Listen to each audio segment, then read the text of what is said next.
Hello live wires, Heather Boyd Wire here. We're going to make a dolphin ring out of a paper clip, so we're just going to take our flat pliers to open up the paper clip. You just need to go very slowly. So we're just going to take the needle nose pliers, bend it that way, bend it across, and then we'll get our round pliers, and we just want to make this as small as possible. So just bring it down, across, and around for the nose. And we're going to bring this one down, bring it up a bit, curve it around, and we want to make the fin underneath. So just again make it super tiny, bring that one around, curve it a little bit so it doesn't look too pointy, bring this one down and curve it around. And then now we're going to do the tail, so bring that one around, curve it again, take this end up, down, up. You want to make sure your pliers are very strong.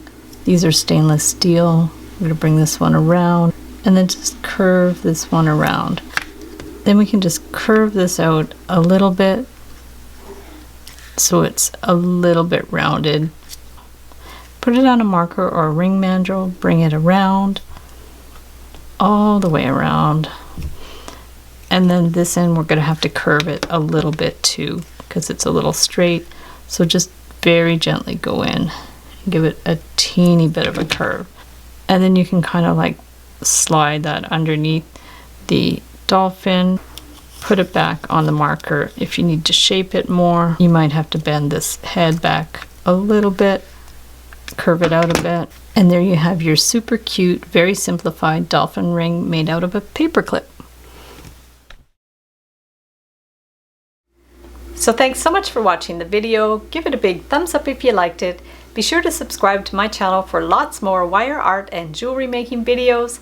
Hit the notification bell to be notified when I go live and when I post new videos. And if you'd like to share photos of your wire art and jewelry, be sure to join the Wire Makers Club on Facebook. And if you'd like to check out our work on Etsy, my husband and I specialize in custom wedding cake toppers and funky jewelry. I also have a mailing list, so if you'd like to submit your email, I will send you my free Wire Art Essentials ebook. So thanks again for watching, and we'll see you the next time.